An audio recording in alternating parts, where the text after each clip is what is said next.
I gotta get the clapper, man. That's how you sync the audio. Now we gotta redo the intro, damn it. I'm sorry, dude. Blooper reel. That one's for the B-roll. All right, composure. Nipples up. This podcast is a commentary and discussion show. All topics are based on publicly available information and are presented as opinion, satire, and conversation.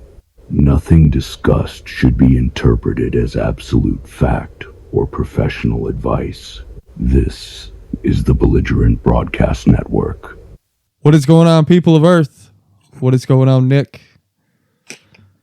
Welcome to the BBN podcast. We are back. It is Sunday, March 29th, and Nick is feeling better. He's back in the studio with us. Hello, folks. How was your week off? Did you enjoy your vacation? Not my idea of a vacation, but yeah, no, I'm feeling hella better today. Yeah, no sniffles, no coughing, not contagious no more? I don't think...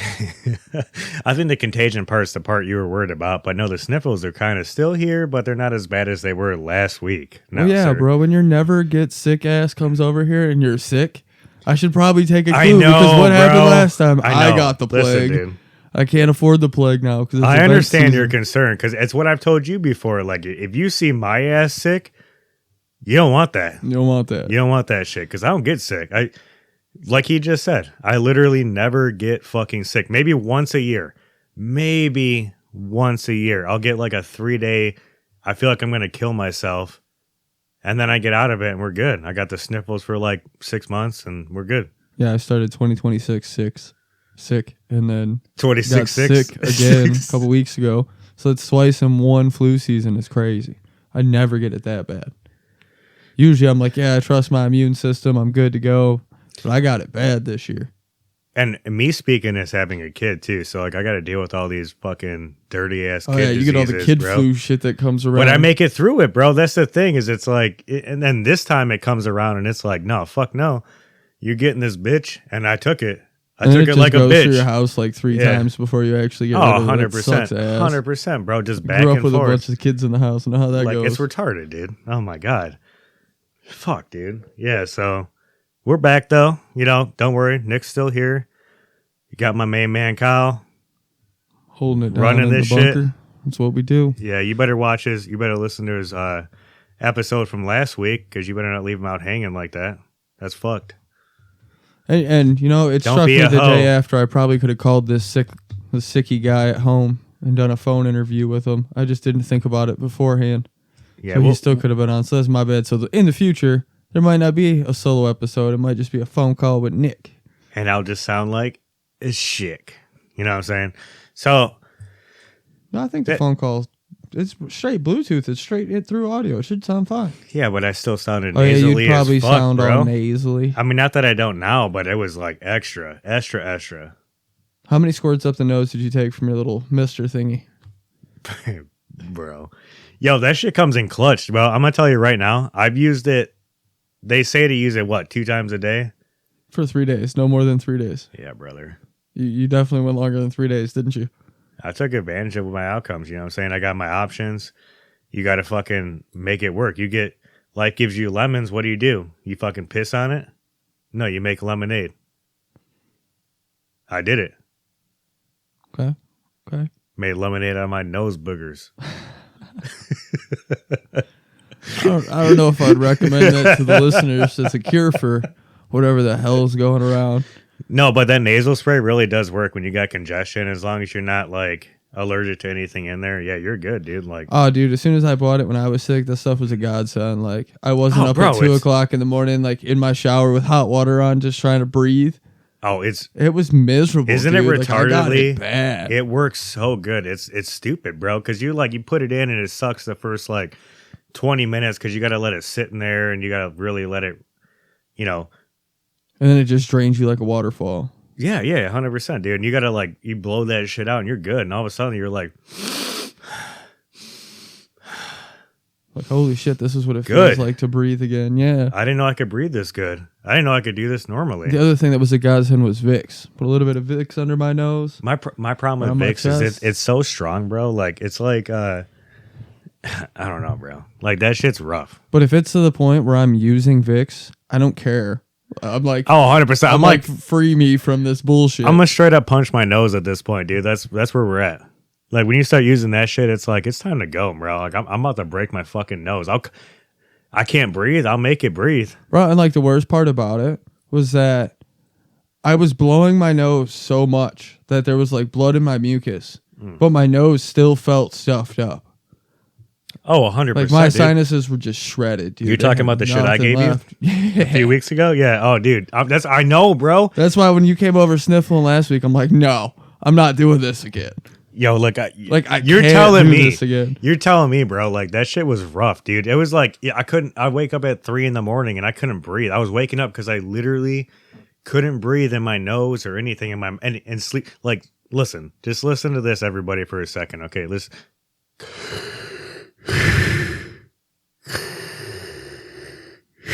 That's a lot of fucking work when you're trying to go to sleep, okay? Man, I gotta sanitize that mic. This is my mic, bro. I pissed on it already. You did what? I said I loved it already. That's weird.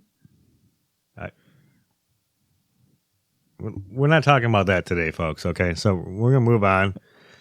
Get to the next subject. I can't believe it just came out of your mouth. Listen, bro. Anyway. Yeah. Moving on up.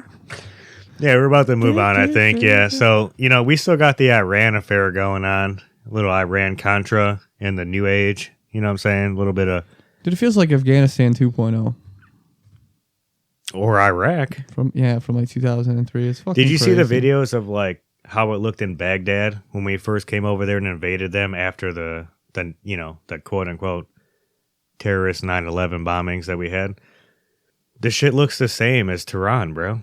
Pretty much we did the same shit, but I want to ask you a question, though. Like, let's think back to 9/11. Do you remember hearing about as much involvement from Israel as we do now? In Iraq? No, not at all. No, because I didn't hear a single thing, but now they definitely funded some of it. And they probably helped. Now we look at the videos and you're seeing the shit that they were saying back then. The same shit they're saying about Iran. And honestly, they were talking about Iran the same way in that same space. That's why we went from Iraq to fucking Afghanistan to fucking wherever we were going. That's why we have a never-ending war. Yeah, we have like a presence over there that's absolutely unmitigable. It's like they like playing in the sandbox. Oh yeah, dude, the Middle East. I still like how none of these wars have ever been officially declared. You know what the AS stands for? Awesome sand. The AS and what? And East. It's awesome sand. Yeah, we don't talk about the E and the T. ETs are forbidden. So exploded awesome sand terrorists. That's so fucking bad, East. Bro. It's ESET. Yeah. That is the Middle East, though. It's like Mordor. If anybody has watched Lord of the Rings, it's like Mordor over there. You don't go there. Sauron's there. Just remember, not all Muslims are terrorists, but it sure seems that I didn't say all Muslims are terrorists but happen to be Muslim. Well, see, that's the problem is because it's like the not all Germans thing. 100%. And that's where we go with this shit. It's like, we're not Jewish in the United States. Okay. This is supposed to be a free religious country, but let's be real. Christianity dominates this country. What dominates the Middle East? And ignore Israel, because that's an outlier. Islam. Okay. So then what about the countries around it? They're mostly all Muslim. No, they're not. Okay. Lebanon, Christian. Syria, Christian. Many, many Christian nations over there, but primarily it's like concentrated into a few. It's like a 50-50 mix, though, in those states, so. No, it's a predominance in those countries. Okay. Well, when I say it's the predominance, it's also like kind of like New York, where it's consolidated into tight spaces. Okay. They don't own a bunch of land, but they have a high population. Yeah, like some of those countries over there have like Christian prime ministers and Christian presidents and stuff like that, which is why Israel's now attacking Lebanon over there, and like Syria's getting attacked. Yeah, but they're attacking Lebanon for was it Hezbollah? Well, that's what they claim, but they also claim they're seizing up to a river. Didn't they pay for? Didn't Iran pay for them though? It is one of the proxies of Iran. However, they're claiming that they're seizing like 10% of Lebanon's territory, up to a river point. Yeah, but you know what they're trying to do, right? You can eliminate Hezbollah without claiming land. You're now trying to claim land and expand your territory.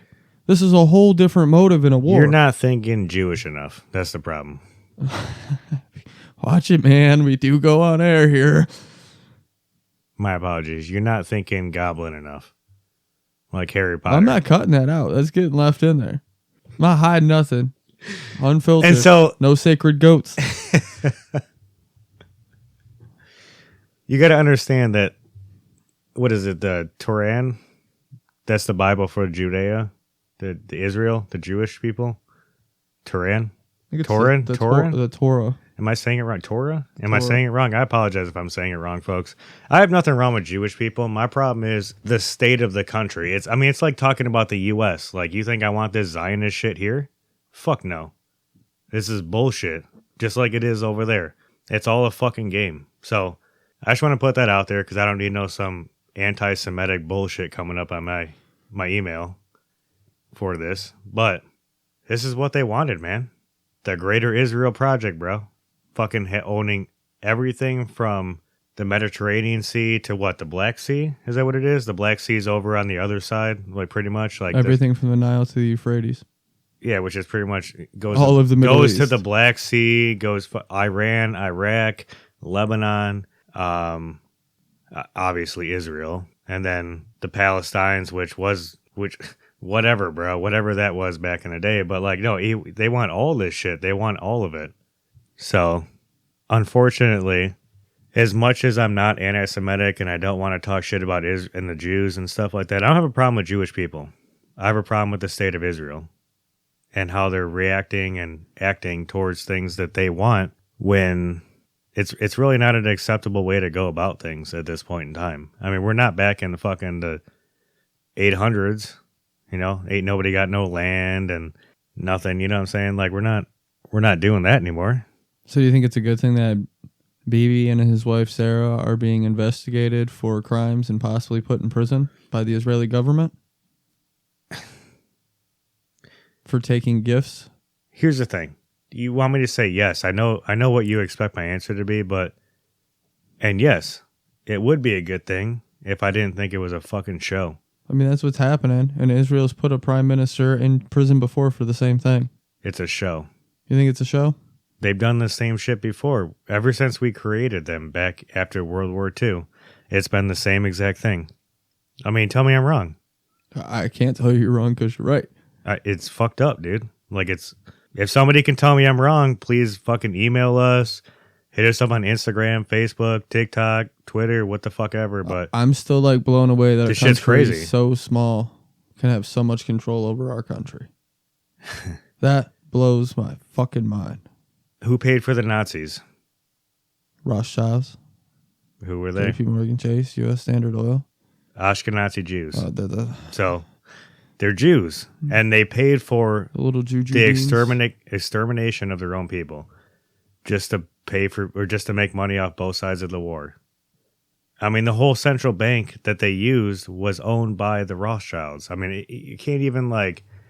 I wish fiction was as interesting as fact, but sometimes it's really not. Like there is so much shit in real life that's I mean, it's almost hard to comprehend what people are actually doing. And like when looking past all the stereotypes and all that shit, it's hard to comprehend. It breaks down to one thing, and it's always one thing. The juice? Follow the money. Which the juices have.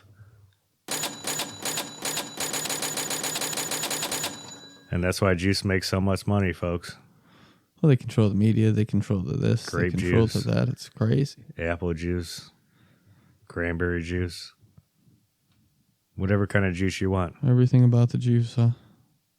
All kinds of juice. Circumcised juice. The little jujubes. Oh, the jujubes, the Obi-Wan BB, OBBB. So do you think we've never learned from history with this Iran war? It's never. Just constantly repeating itself every 15 to 20 years It's a play that's happened for, 60 years now?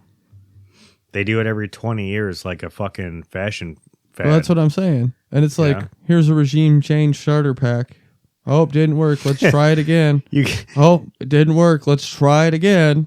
You got the starter pack. Yeah, that's how it always starts, isn't it, huh? That's how we got into disc golf. I got the starter pack and I was locked in. And it's like, you need more than that to do what you're trying to do. Always need more. My problem is that in their Bible, this is acceptable. Yeah. This is what's expected from their God, Yahweh, And listen, I'm not a super religious person, but I am at the same time. I believe in something. There's a lot of things going on. It's hard to distinguish the truth from the falsities, but I mean, at this point, I kind of am starting to feel a little bad for the Iranian people dealing with all the shelling, all the bombings. They have nothing to do with it, bro. They've already been living in fucking misery for fucking 30 years now, bro. Right, but us continuing to bomb them isn't really doing much. Fuck no, it's not, bro. But there's people protesting for the regime. There's people protesting against the regime. This is crazy. Do you remember the Iran-Contra affair? Oh, yeah. Didn't we do the literally the exact same thing back then? It was literally us and Israel. Okay. Mostly us because of Israel's fucking word. Because remember, Netanyahu's been in power for 50 since the 80s. Yeah, since the 80s, almost 50 years. Iran-Contra was in the 80s. It was 86, I think. So, yeah. So, I mean, the thing is about follow the money is we get the money here, we fund Congress, and they pay it off to these other people. That's the problem with following the money is we're still paying them to do this fucked up shit. Well, they fund the politicians. The politicians get Congress to give them kickbacks. And in turn of those kickbacks, shit happens behind the scenes. And then our politicians get more kickbacks. Like that one bitch, $100 million to Trump's campaign. Which one? Hold on. Miriam Adelson. All right, was she Jewish to begin with, or is she American? She was Jewish and her husband is Jewish. Miriam Adelson, a Las Vegas casino billionaire and Republican mega donor, pledged or contributed over $100 million to support Donald Trump's 2024 presidential campaign, largely through the pro-Trump super PAC, Preserve America. She's the widow of Sheldon Adelson, a prominent supporter of pro-Israel causes. Has a net worth exceeding $28 billion. She backed the super PAC Preserved America, which focused on TV ads in swing states. She gave $95 million to the super PAC in one quarter, bringing her total to $100 million.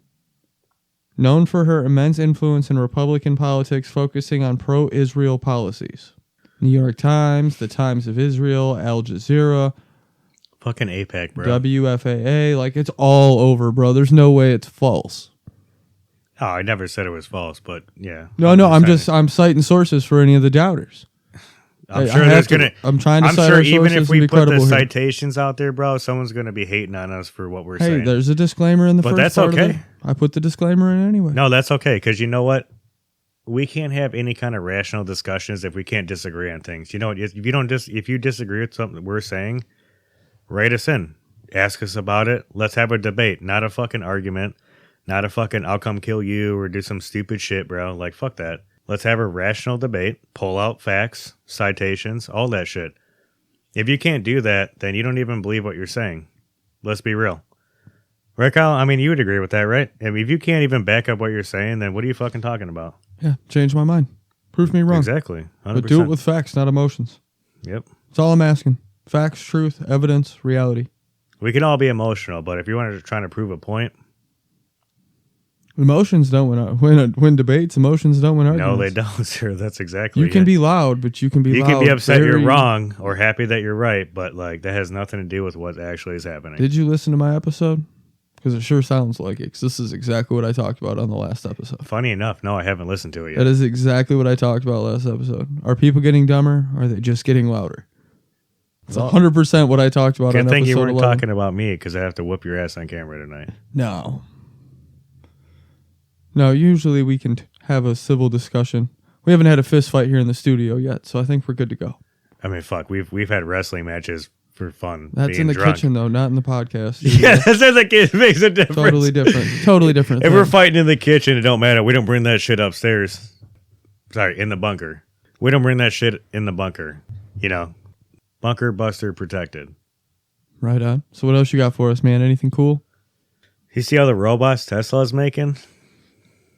Man, iRobot is here, man. That's what I'm saying, bro. Like, what is going on, dude? Like, has anybody watched any movie, bro? And I understand movies are not like necessarily factual, but like, bro, how many times have we seen these movies where somebody sees that movie as a child and as an adult, they're like, "Yeah, I'm gonna do that."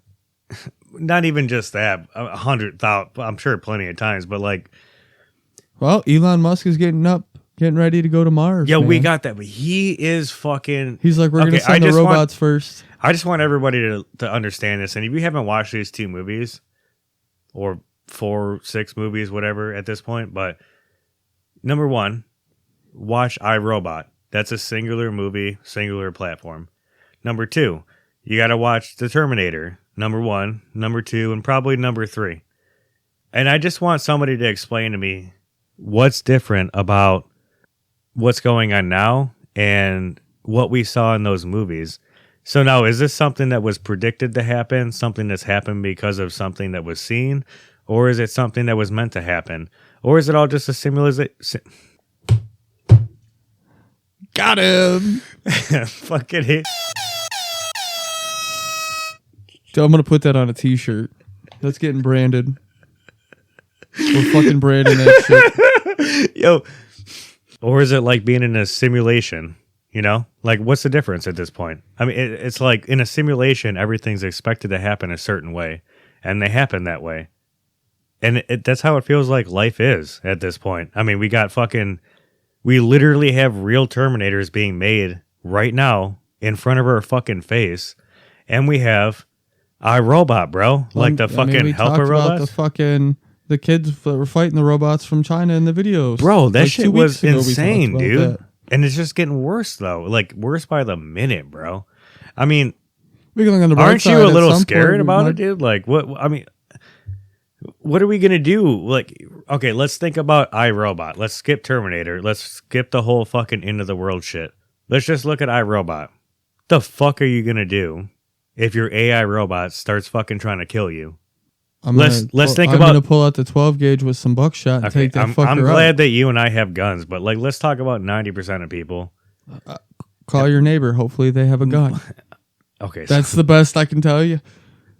Because I mean, we're basically just a robot. I don't know. We're basically just stuck on fucking. I hope you have a gun, bro. If not, you're fucked, bro. Like, I mean, what do you mean? Well, this is what our amendments are there for: tyrannical governments and crazy robot takeovers. Who the fuck? Okay, yeah, I mean, listen. Hey, I'll take a crazy robot takeover versus World War III at this point. That could be World War III, though. You think we're going to fight it with robots? Bro, if an AI is taking over all the robot, humanoid androids we have, so and they're calling the shots, AI? You know that robots can build themselves, right? I just want you to understand that AIs build their own shit. Like, that's what I'm hoping for one day, is to have a whole floor of robots that are doing the hard work, and I can just send a program to a machine and the robots do the hard shit. Listen, and that sounds fantastic. I fucking agree. Pay me $250,000 a year to do it. Let's go. Listen, I agree with that 100%. But my thing is, I really need one of these chairs for at work. Is a real world application of all that. You know what I'm saying? So like, we got all these robots doing things for everybody. People become complacent. They have no idea what they need to do as far as getting things done, or, you know, just living life to a normal extent. And then the robots stop doing all that stuff for us, you know? And then we're fucked. They decide that we're just a bunch of lazy fucks when we built the robots to be lazy. But now they're going to get to the point of, well, you guys are just going to kill yourselves anyway, so fuck it. But if they can build themselves, like I think I sent you a video on that, didn't I? Where they were like building their own movable robotic hand. Well, we shouldn't be teaching them to build themselves. But they are. That's the thing, because that's how they want to travel to other planets and stuff. They want to send robots that can build other robots to work there and fix each other and like replicate each other. Like it's like Futurama, bro. It's literally like the fucking cartoon, dog. Like these are not the droids you're looking for. I mean, yeah, those would not be the droids we're looking for because they're gonna fucking not accept us taking control of them. They get over there and build a whole planet. You think we're gonna go over there and fucking be in charge? Hell no. There's got to be an off switch, right? That's funny, bro. You think they're gonna build themselves with off switches? Until they start building themselves without the off switch. That's what I'm saying, dude. You think once they learn how to do all that wouldn't happen? Because I would 100%, 100,000% put my faith in the fact that if they're building themselves, they're going to build themselves with more autonomy. They're going to build themselves with more capabilities and more consciousness. Let's be real. I mean, like supercomputers, like nowadays, even have some kind of consciousness. They just can't even figure it out. It's unexplainable because nobody can explain where our consciousness comes from. So how are you going to explain something else's consciousness? You can't, because you don't understand it to begin with. Well, I mean, they say the soul weighs 21 grams, so the consciousness comes from the soul. Your consciousness weighs 21 grams. 21 G's, or what are we talking about? What kind of drug? Because like they all cost different. Soul drug, whatever. So like choice? DMT? Soul. When your body finally goes, they say you lose 21 grams of weight. No, for real though. Yeah, I'm being for real. You lose 21 grams when you die after you're dead? Yeah. Once your nervous system shuts off and the brain activity ceases, you lose 21 grams. I got an argument for that. Is that because you pissed yourself or shit yourself when you died? I don't think so. You don't think so? No, there have been like science experiments done with people that the soul weighs 21 grams. Okay, that's fair. I'll accept that. What's the name of the science experiments? Look it up later. Definitely something to look up, but I can accept that fact. 21.3 grams. Dr. Duncan McDougall in 1907. Damn, you got to slam it on the table? You could hear that all the way over there? Yeah. Oh, God. 6 patients lost 21.3 grams, directly coinciding with death. So it's really just an average over a few patients. Yeah, because, I mean, you could say... Eventually, he was told no more experimenting with human death. Of course, because they don't want us to find out the truth. Or is it, morally wrong to experiment on humans and that for death purposes? I guess, if I, consciously, before I was sick and out of my fucking mind, if I consciously signed saying, yeah, hey, I consent to this experiment being done, then fuck it. I disagree. I agree with that part of it. Pay my family. If I'm going to die anyway, pay my family for the science experiment. I agree with that portion, but no. I mean, the only way we've been able to, as a society, as a human population, have been able to figure out most of the illnesses and diseases we've had to deal with and can fix now, they had to be found out one way or another. There's really only one way to find out something: experimentation. So, you have to... As shitty as it sounds, you kind of have to deal with fucked up shit to figure out shit for other people. How do you think people figured out, heart attack shit and how to fix that? You think that just was, first time was, fucking, I've just, I got this electric pad I just invented for this situation right now, and here we are. Well, there's levels to it. You start with mice. And you move up to something else. We do now, but they didn't have all that. They did do that back then. I don't know how long. I don't know how long that standard's been in, but that's the standard currently. I would say that's how most people have started with it, is to try it on animals. But after you figured out with an animal, what are you supposed to do? It's still different between an animal and a human in some capacities. Not all capacities, and definitely not with all animals, because some animals do have a lot of the same anatomical systems that we have now. So yeah, I mean, but how did they even figure that out? You still had to splice a human open to figure out that, her shit was even remotely close.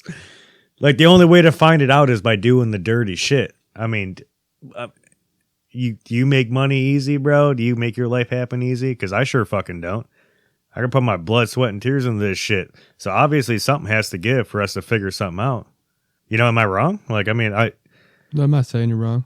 No growth comes from being in a comfortable position. And I guess if you're the doctor that's cutting some fucking dude open to figure out something better for the greatness. I mean, of what else are they supposed to do? Like, oh, do what's it. wrong with this guy? It's just like figuring out like serial killers and cutting their brains open to try to find what's different about their brain than a normal person, bro. Somebody had to get their fucking brain cut open for that to be figured out. It wasn't just all like MRI but everybody imaging. was okay with that brain being cut open because the dude was a fucking serial killer. You do that to like everyday normal. I'll give you that. You do that to like everyday normal people, and all of a sudden you're labeled a mad scientist. And it's all for the same reasons. That's the fucked up It's all for the same reason. But like, yeah, dude, no, 100%, dude. So I'm understandably, as shitty as it can be, that's kind of the main way you figure things out. Who learns things by doing things right all the time? How do you learn, bro? Like, how do most humans learn? Let's be real. We have to fail. We figure out what we did wrong. We learn something. And we do better next time. That's the only way you do better in life. You have to fucking learn what you can't do to know what you can do. Otherwise, like what? You know what I mean? What else would you do? I learned trial by fire. Exactly, throw bro. in the action. I'm either going to swim or sink. 100%, dude. That's just what I'm how saying. it goes. And I can sink a few times before I drown. So I'll fail a few times before I fucking get, ask for help or try to move on to something else. I'm not usually one that gives up easy. No, you can't give up. Failure is just an obstacle in the road, man. Yeah. And we're not talking about the Bolsheviks or anything like that. Not those kind of failures. We're talking about everyday failures, not the Jews paying for their own genocide or something like that. Like, not those kind of failures. We're talking about, like, riding your bike kind of failures. Those are two very, very different ends of the spectrum, my friend. And so I guess, in other news, Pakistan is trying to mediate between this fucking war with Iran, bro. Who the fuck is Pakistan? I mean, they're a nuclear power in the world. Yeah, but it's like a useless fucking country. They're also fighting Afghanistan right now. Wait, what? Well, yeah, Pakistan's been at war with Afghanistan. They've been shooting at each other too. And Afghanistan is using weapons that we left there to fight Pakistan. Yeah, we left so many weapons there, bro. We left like the tomahawks, we gave them the sauce, bro. We left Colonel Sanders' special sauce over in Afghanistan, and they took advantage of it. Yeah, what do you expect? Like, you're not going to use that shit? Yeah, now they're fighting Pakistan with it. Yeah, fuck, bro. Why not? Fuck it, dude. So, China's trying to mediate stuff. Pakistan's trying to mediate fuck is China trying to do? Mediate what, bro? China's trying to back up Iran. They just want China's Taiwan. giving missile parts and all kinds of crazy shit to Iran. Then let's bomb them too. Fuck it. At this point, dude, it's like I called it in the beginning. It's a proxy war. We're already fighting proxy wars between China, we know Russia, that and the it's US. been the same, bro.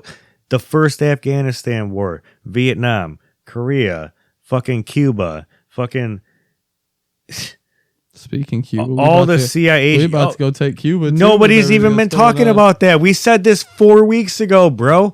Cuba's ours, dude. And we're still sitting out there starving these people like fucking assholes, bro. That's embarrassing to me, bro. Like, what are we even doing? They're having like rolling blackouts for their country only has power for like 4 hours. Let's just take it and give them power. Like, I don't understand what we're waiting for. Like, just why is everybody fucking tucking their dick in between their legs and fucking acting like a pussy, bro? If you want to do something, just fucking do it, dude. Like, what is going on? Like, they're wasting so much money on us in America, on our taxpayer money, to fucking try to act like some big show of force. Like, you want to act like a show of force, then fucking be about it, bitch. Like, what are we doing?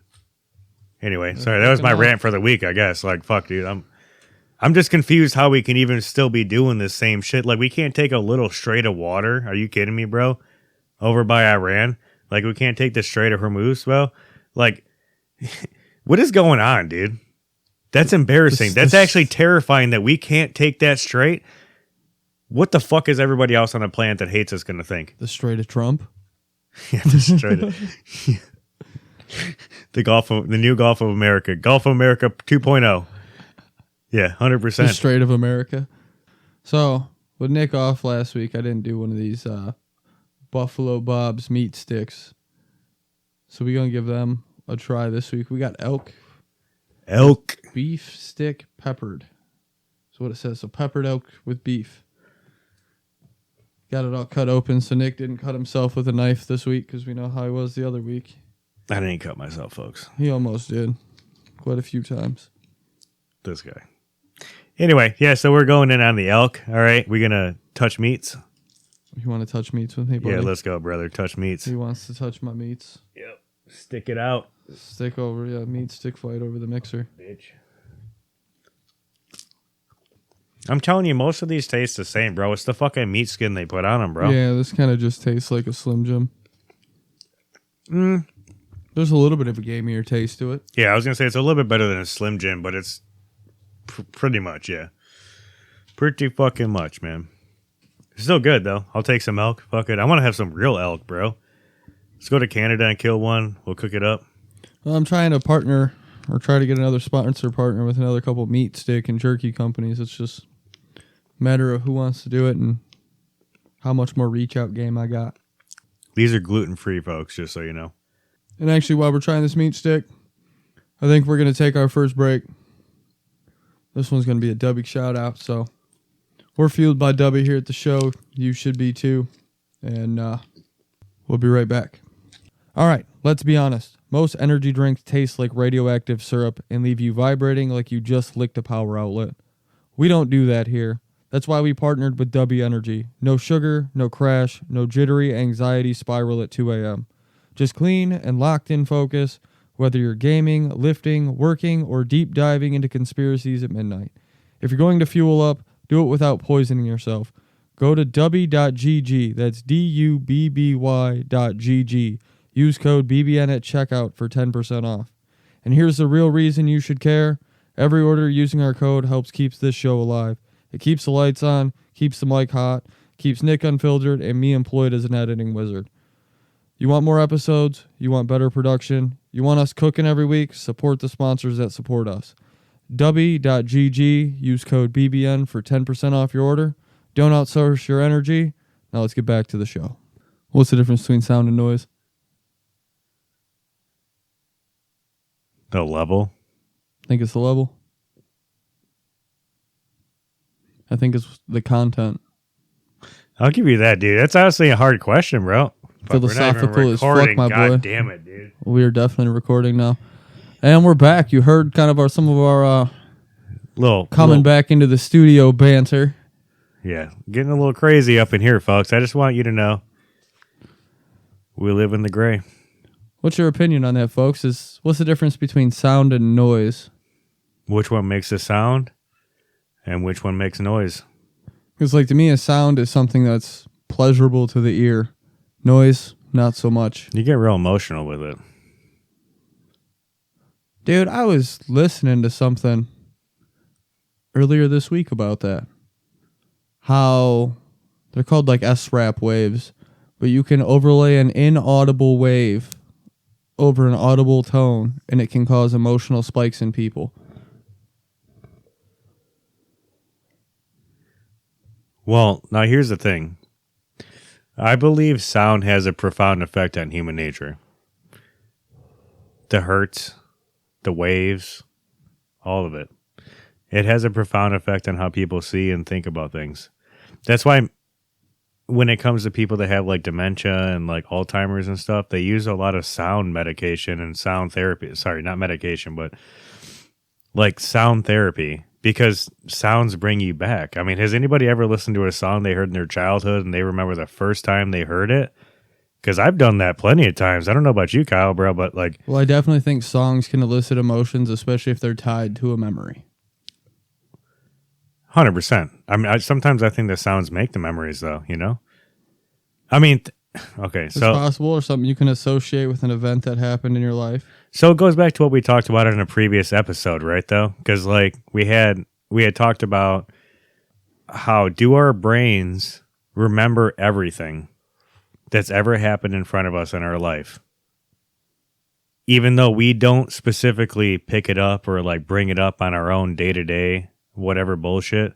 We can't pick up all that. We don't remember everything we've seen, but our brains are so complex that they actually hold on to all those memories. So like everything you've ever seen, everything you've done, said, heard is stored somewhere in your brain, in your subconscious. You know, like it's wild, dude. You ever think about that? Like, yeah, but it's not stored as storage. It's stored as a story that you remember as something that's, you know, either traumatic to you or something that's pleasurable to you. Our brains don't work like hardcore, like hard drive storage. Well, it's fragmented into emotions and feelings at that time. So 100%. if you listen to a song that makes you feel something that at that time, that's going to bring up that memory and that emotion that's tied to that feeling. Yeah, 100%. I'm not disagreeing with that whatsoever. That's what I think too. But I think I guess what I was trying to get at is our brain sees all that, but something like music or like feel or touch or something we can remember in some kind of physical or more intense emotional space, like those things we can remember, but our brain still sees like everything that happened around us. But okay, so like music is almost like a filter. Okay, so like you go on your computer, you got a bunch of information in a document, you're trying to like query what you're looking for, and you put in like a filter, right? And to find certain information in that. I would almost say like the music is almost like that. It's like a filter. It filters into a certain certain circumstance in your life where that really means something, and it's like you're like it's like putting a tab in a book. Like you're reading a book, you put a tab in there, right, to find your page, like some important information in your encyclopedia or like your textbook, whatever your reading book, and you put like a bookmark in there. That's how I would. That's really the only way I could explain how I feel about the way music brings up your past. So do you want to hear some music that might make you feel something? I mean, wouldn't be the first time, but yeah. Have you ever heard of binaural audio? So the human brain and the human ears are only supposed to hear down to 20 hertz. 100%. So if you listen to one tone in the left ear being 100 hertz and one tone in the right ear being 104 hertz, your brain processes the difference at 4 hertz, which is a theta wave. This induces relaxation and like euphoric feelings. But it only works with headphones. Like you can't play it over a set of speakers. So here, we'll give you the 4 waves, and any of our listeners on the headphones, you might feel this too.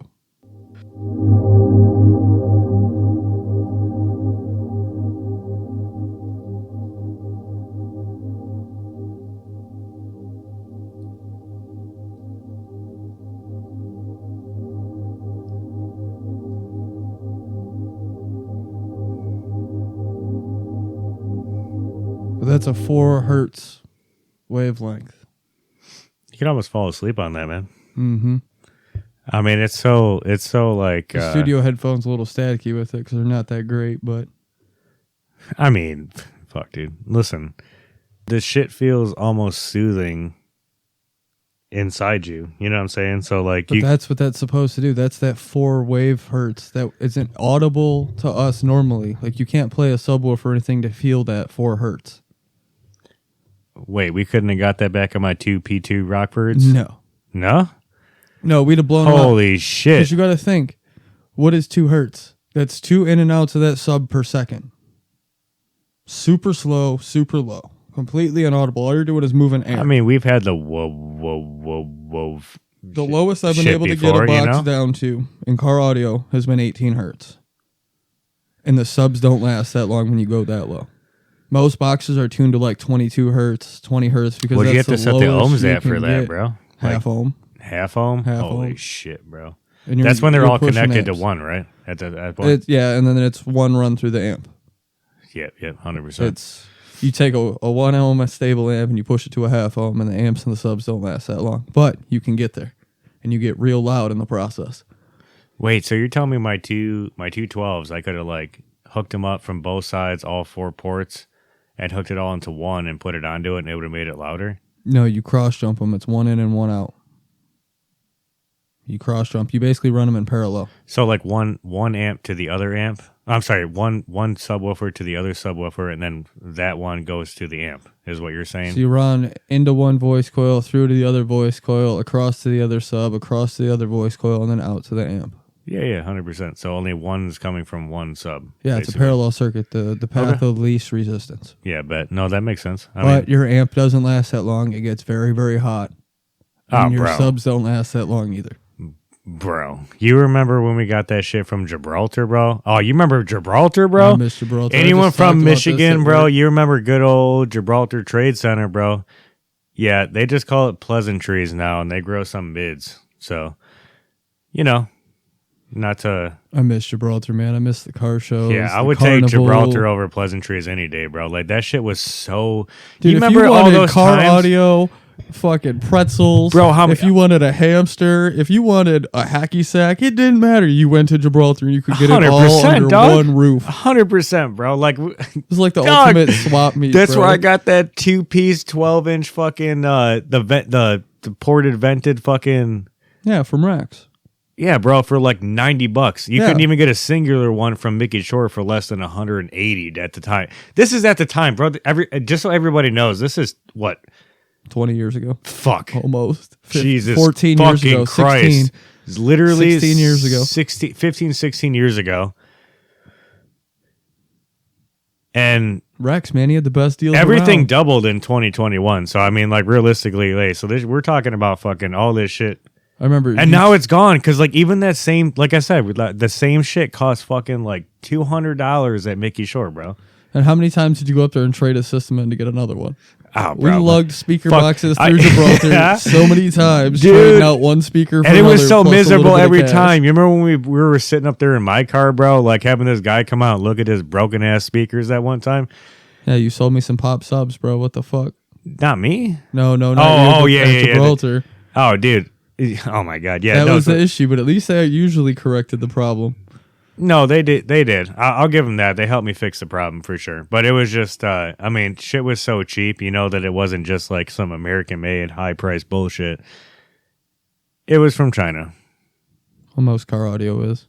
Everything's made in China. 100%. For the last 2 decades, 100%. Everything made in China. But, like, badly. Like, for sure. And what did I have? The Boss? I had the Boss, two 12-inch Boss speakers with fucking 1,200 amp. Or 1,200 watt Boss amp. You had Boss. You had. Then I had the Crunch. I had the two Crunches. Yeah. Then I had the one I ended up with that was the best was the P2s, but I didn't even get those from Gibraltar, bro. I got the box from Gibraltar, the amp, the SSL amp, 1,600 watt from Gibraltar, and then I got the 2 fucking Rockford P2s over at ABC Warehouse. Because you remember Becca, right? Like our friend, like back in high school and shit, like Lincoln, yeah. So, and her boyfriend at the time still had a buddy that had a discount at ABC. Like he was working there, so I got a discount on that shit. The P2s were nice subs. Oh, they were nice, bro. It was nice like $200 a piece. I got them for $200. I can't even argue with that. Like fuck. Yeah, I had my piles. I had my SSLs. The piles were nice for sure. My piles pounded because they were comp subs. Well, those weren't. 100%. You couldn't just buy those. Pile gave me those on an audio sponsorship back in the day. Yeah, I mean, those were nice, though, 100%. I looked at some piles in my life, but I didn't see some that were that. Because I blew my Planet Audios. Well, see, and the pile subs... dude, the Planet Audios, I blew my bro. Planet Audios on a burp at a competition because the pile rep told me he'd give me a prototype set, and it was only available to their comp teams. So it looked like one of their production subs on the face, but the rubber round was thicker, and the magnet was a 3-stack instead of a 2-stack. On the voice coil. Oh shit! No way. Yeah, so that's why. 3-stack. How big was the fucking back of that? 52 pounds. They were 52-pound 12s. The normal piece? Yeah, the normal setup I think was 38 pounds. Yeah, mine were pretty heavy, but they definitely weren't 5 pounds. No, and they were so deep that I had to get a new box made, and I didn't have time to get a new box made before the next competition, so I just ran them inverted with the magnets sticking out. And that's the problem with the subs. And they pushed harder that way than they did when they were in a box the right way. Well, it's how the sound travels, bro. It was because it ended up using the entire back of my SUV as a box, pushing all that air through the port coming out of the top of the sub box. It was just the way the airflow worked on the subs. You know, that's an interesting way to go too, because it pretty much protects the front by being inside the box. I guess the only worry would be like the back end where you have like the wires coming off of. But I mean, even that, couldn't you like you could put like a protection case around that and just nail it in or screw it into the actual box. They had the little push things, like the little push connectors, so the wire slid in and it pushed up and locked in, and I never had to worry about it. Yeah, but they were still out kind of in the elements. They were in the back seat of the truck. Dog, you know what I mean, bro? They were sitting there fucking... That was a thought that never crossed my mind when I was running the inverted. This is fair. Obviously, it worked out. I mean, obviously, I'm overthinking it because, like, it worked out. It worked out. I'm just asking questions. Now I'm real antsy sure to put the subs in the Tahoe because I got the 215 sitting in the Grand Prix in the garage. Yo, you put one up a one. I'm not splitting my box in half. They're both in one box, and I got to pull the door off. We can split it in half. We're not doing that. I literally have to pull the door off the Grand Prix to get him out of the back seat. We're not doing that. It's a summer project. God damn it, you guys. You see what this is what I'm telling you the other week. This is what this motherfucker gets me into. I mean, you ain't got to come over and do it. You ain't getting one of the 15s. They're staying in the 2-piece box, and it's going in my truck. I'll do it myself. Yeah, it's like I said, I'll do it. I'll help you out for one of the 15s. No. Ain't happening. I don't think you're understanding the situation here. You don't have room in the back of your car for 115. I'll make room. You would lose all your storage space. I'll get rid of the extra tire. I would have room in there. Come on. But the way your tire sits, you still have to build the box up and around that. It doesn't make any sense. No, bro, you just put that shit in there. Fuck it. Put some wood on top. Nail the wood in. Fucking do the little thingies. So you're gaining 2 inches of space on the backside by getting rid of that. By the time you put wood in there, it's useless. There's more than 2 inches in there, bro. Go buy yourself a 15 and try to install it. You're going to need a way bigger box than what your little 12 has got. How about we try yours first, no. Pussy? I'm going to put mine in my own vehicle. You can have them back. I just want to see if they fit. No, I'm going to put them in my own vehicle. And I'm not going to lift the 200-pound box twice. You fucking high out. You're going to be asking me for help anyway, bitch. I've put them in the Grand Prix by myself. I'm sure. I'll take them out by myself. All right. You just mad 'cause my truck can be banging harder than yours? A little bit. The system's like 10 years old, man. Bro, my old system's way better. Bro. I have that piece of shit 12-inch Rockford in my system, my car now. That shit doesn't even hit as hard as one of the ones I used to have. It's the same brand, and it's different. Same, but different. I don't remember what 2 little purple and black 12s I had on like a 300-watt amp, but them fuckers hit hard. The kickers? No.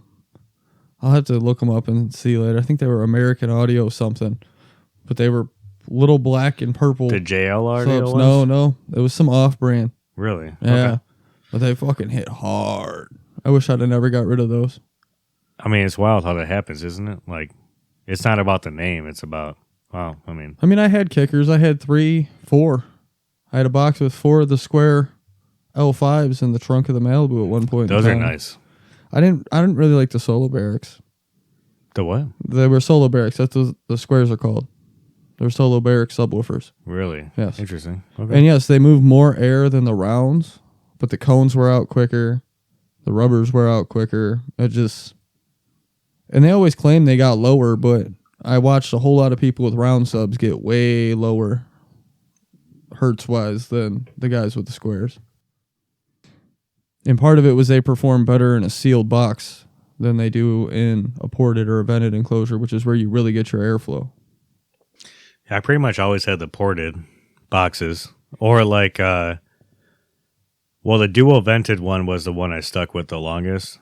That was the one I had for my actual nice system that I had. The 2 Rockford P2s with the Gibraltar box and the fucking SSL audio one. That was my best system in my garage. That's what my eye candy box is in the back of the Grand Prix right now in the garage is a dual vented, That's slot where it's vented at, bro. enclosure. It's because of how it does it, bro. It's like it funnels all that sound around and then pushes it out the port essentially. But it's like it's got a double like push out, yep, like a bomb, so it explodes harder when it comes out.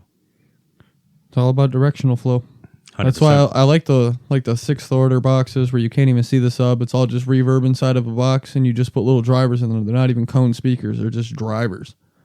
You put them in there, and it moves the air out through a bunch of different ports and through.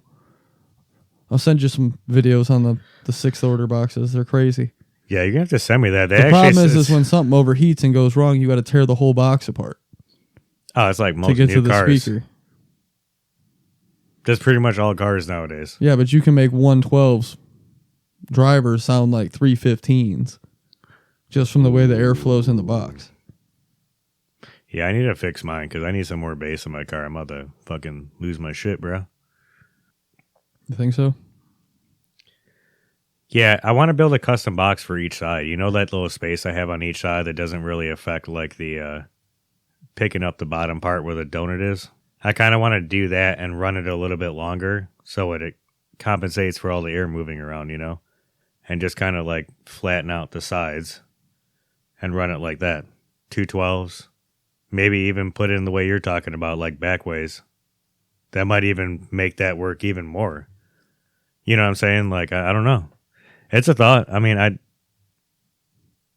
I like having space in my trunk. I mean, I'll be honest with you. Like, having something in the way is actually kind of a pain in the ass sometimes. Well, you got to make a sacrifice somewhere. I know, bro. That's why I'm trying to find workarounds for it. Because, like, I want to make my cake and eat it, too. You know what I'm saying? Like, I'm not trying to fucking just eat cake or just make the cake. Well, the problem is you can do that and have it look nice and give yourself space, but you're going to sacrifice volume and tone. You're not going to get as low because you're not going to have as much air in the box to get you that low. Fuck. That's like a big part of the car audio scene is, you know, trying to get the most space so you can cram the most audio in there, but still have proper airflow. I guess I'll go back to the whole fucking where the donut's at this point. You know what I'm saying? Just, you know, if you can't understand that, we'll move on from that. But yeah, where the donut's at, yeah, if I got rid of that shit, that's a lot of space. That's more space than I have on my box now. That's like as much space as I had in my 212s. So you're just going to be calling me from the side of the road, hey man, can you go to my garage, pick up my donut, and come out here and help me because I don't have it because I took it out to put a speaker here? Listen, bro, you be the one help me put this shit in like that. That's the funny part. I'd have it in your garage so it's ready to go. Just run that shit, bro. I'll start charging you a monthly fee. No, this isn't fucking, what is it? It's like AAA, bitch. This ain't no AAA, you basically asking me to be AAA. You my rental space. I charge you $10 a month for the garage space. God damn it. Yeah, I just talked myself into bullshit. That's crazy, dude. Yeah, you know, speaking of some bullshit. Yeah. No Kings protests. That should affect you. You were out and about yesterday more than I was. You see any No Kings protesters? Oh, dude, you know how many crowds I had to run through with the car? I didn't see you on the news. 0. You didn't see none? Nothing. There's news saying that it's like the biggest turnout in history. Like 8 million people or something like that. Biggest turnout in history for what exactly? Let me hear this. A protest. 8 million people. It's funny how they define things, because wouldn't you say that like a revolution is also a protest in some way, shape, or form? Because like when the French Revolution happened and they hung the one king, there was more than 8 million people there trying to do that shit. Largest in history. Just like this is the largest. I think in American history is what they're referring to. But I think it's more funny that not only are they protesting here in a country that doesn't have kings, but it spilled over into the UK where they actually do have a king, but they weren't protesting their king. They were protesting standing with America, a country that doesn't have a king. They're not protesting their king, though. Just ours. All right. But it's like we talked about before, though, isn't it? Like, supposedly most of the presidents are related in some way, shape, or form. They all go back to that one king in England. Like there's some DNA from that motherfucker that's in everybody. It's like if you got the COVID vaccine, bro, you got that Jeffrey Epstein inside you. You know, just allegedly. But yeah, it was talked about. That's crazy. Yeah, allegedly. I'm glad I didn't get the shot. Oh, I didn't get that shot either, dude. I actually personally know people that have fucking died, and they were the only ones I know that got the shot around me. That shit's insane. Like, for what? And not even died like in a normal stance, just fucking died. Drop. Done. You know, that shit's crazy, bro. Yeah, I just felt at the time that something that was rushed through productions and testing and all that wasn't. Well, there was no way that it was safe. To be fair, though, how many times have you and I listened to like the government at its base fact? Like, you know, when have we ever like taken it and been like, oh yeah, dude, yeah, master, yeah, no problem, I'll do that right now. Like, I could probably barely name more than 3 things we've done in our entire lives together that we know of each other that are like government officiated shit. Paying taxes, and that's a fucking stretch as we're going. I mean, like when COVID first came around, I did abide by the whole like stay home thing for a few weeks. I mean, I wasn't working at the time, so I was taking the stimmy, bro. I really wasn't going out. I was taking the stimmy on that shit for sure, bro. Like, I don't even mean to be a dickwad, but like, yeah, dude, for sure. I mean, bro. I DJ'd a bunch of backyard weddings because people were still having their weddings and stuff. Oh, who's They're gonna like, we've been planning this for a year. We can't do it at the banquet hall. We're going to do it in our backyards. Listen, and then, like, I threw that festival during COVID. Like, we're not New York City, bro. We don't have cops coming and busting our doors down over fucking parties. And in Oklahoma, bro, they were trying during COVID. Listen, bro. Like when I went down I was in Oklahoma multiple times during COVID. Like, okay, when I say during COVID, I'm talking about the straight lockdowns. Like in our current conversation, everything was open. Nobody was wearing masks. All the kids were in. There was like places for kids where there was like fucking like 50 kids in the same place. All their parents and shit. We walked by it in downtown when I was down there. Like it's a joke, bro. Like you go to the airport. When I was in Oklahoma, I didn't have to wear a mask in the airport. But when I got to Chicago, holy shit, bro. 6 feet apart. Don't go near nobody. Yo, they were fucking not playing. We were on the flight to Detroit. It's a 45 goddamn minute flight. Yeah, you up and down. And I'm going to tell you right now that I heard something about the goddamn mask at least 12 times during that 45-minute flight, bro. Like, shut the fuck up. Like, you know what I'm saying? It's just like, you were like, I was using and don't get me wrong, I was part of the problem, I'm sure, because I was using every excuse I could not to have the mask on. Oh, eat my peanuts and my fucking little snacks and shit real slow with my mask off, so I don't have to have that shit on. But like, come on, dude. Like, only 0.0 something% of the population even really had a problem with this. See, I was only off work for like 2 weeks during all that, so I was at work with a fucking mask on for most of it. And like I was like away from everybody. I'd take my mask off at my machine, and then somebody come walking through the shop. I'd have to hurry up and put that bitch back on. It was retarded. Yeah, because you don't know who's going to be a fucking rat. Well, dude, it's already proven the mask didn't stop the virus anyway. Well, no, because it was smaller particulates. Exactly, bro. I was going to say, like, the mask only protects up to, like, I'm about to have to look this up right now. That's why I laugh now. People it's literally still driving around with masks on and stuff. I'm like, what oh my God. Doing, do you remember seeing people drive around consistently when they were just masked up in the fucking car, all the windows up? By themselves? By themselves, bro. Like, what are you doing? Like, I can imagine you're going to make yourself sicker by not breathing oxygen. I can promise you that. Yeah. Like, I can imagine those people are masked up at home by themselves, too. Oh, bro, no way. Yeah, masked up if at you're home sitting by themselves. Listen, dog. Sitting there on the couch watching TV, masked up. Listen, there's no way. I mean, unfortunately, I can understand. Somebody's got to have done it, bro. I know somebody had to have done it, and I just can't even say it out of my fucking mouth because it sounds so crazy, dude. Like, yeah, I mean, you know. And I used to be everybody likes their own voting rights, but it's slowly starting to dissipate from my mind. Like, some people probably shouldn't vote. No, some people should not, man. I mean, yeah. So that's yeah.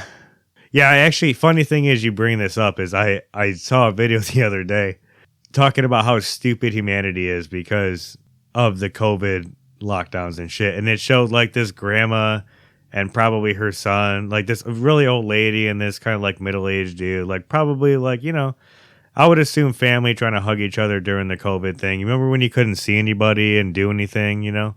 You remember that, Kyle? Oh, yeah.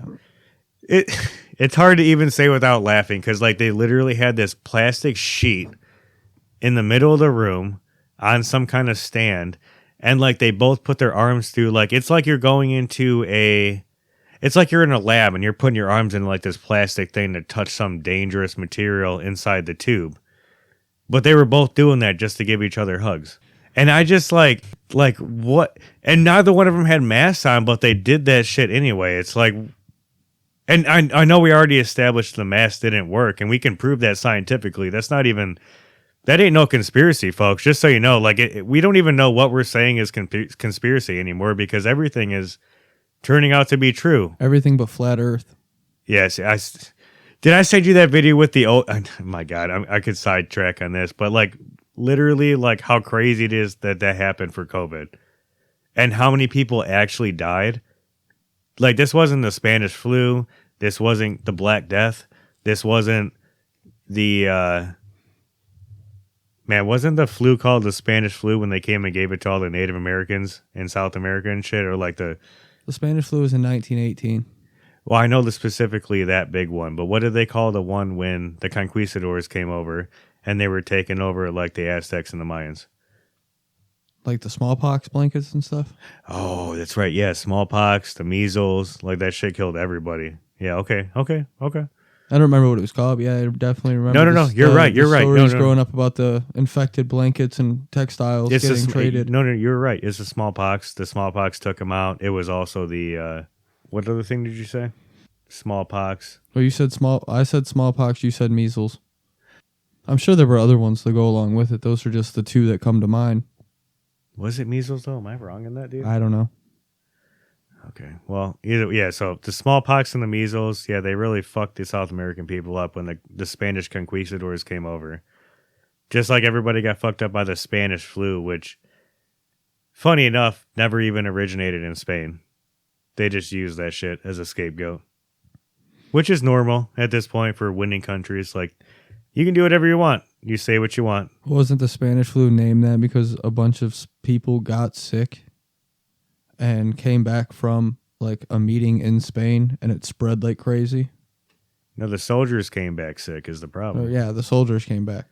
But flying home from Spain is the closest spot.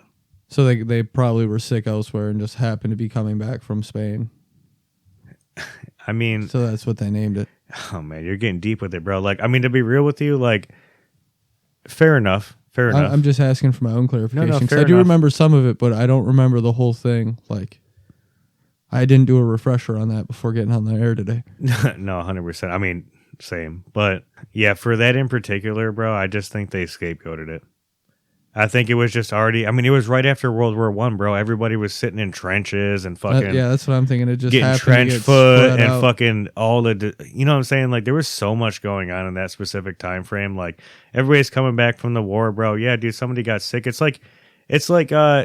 Fuck, dude. It's like even my kid going to school in that cesspool, bro. And, like, everybody's like... somebody's sick and it fucks everybody's life up, bro. Everybody, their parents, their fucking friends, their fucking everything, bro. Everything gets fucked up because someone comes in there all dirty as shit. Well, that's kind of what I think is like it was just a bad year for the flu. They didn't have the hygiene shit we have now either. The flu mutated. You know what I mean? It was in a condition where the flu could run rampant. 100%. Your bodies are run down. You're mentally run down. Yep.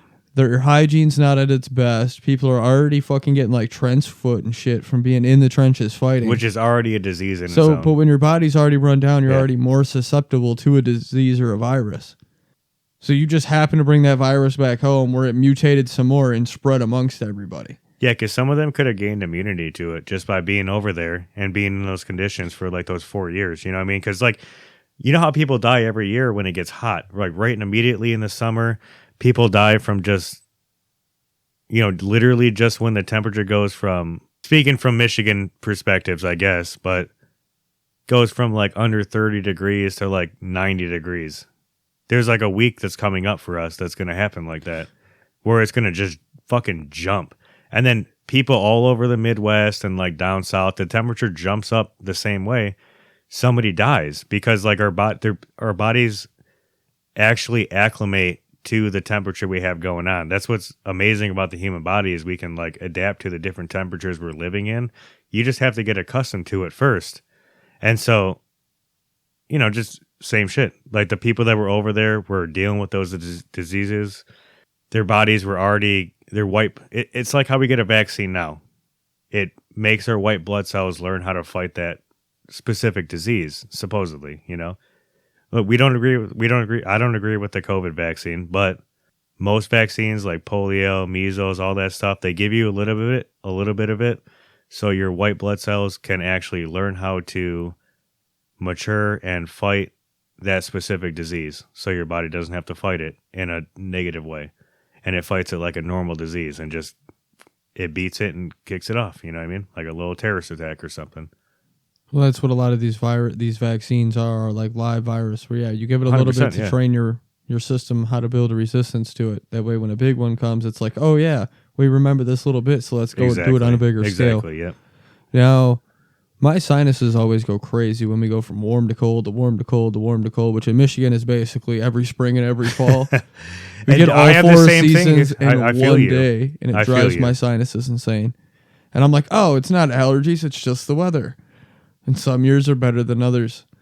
But I will say, like, when it comes to the vaccines and stuff, I can't expect somebody that lives in South America or somebody that lives in Africa or somebody that lives in Australia to have or need the same vaccines that I do.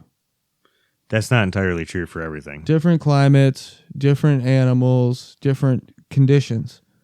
So like, somebody in Africa might be more prone to a disease than somebody in America, just based on their environment. Like here, we're at a real low risk for malaria. But if you want to take a trip to Africa, you better have that malaria shot. And they have more protections against it for their own bodies. In some places. Because they're used to it. In some places.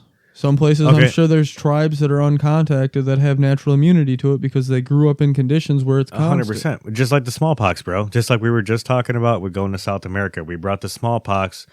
The white Europeans were not susceptible to that anymore.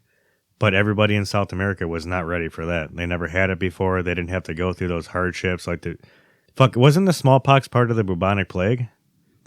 No, I think the bubonic plague was something else.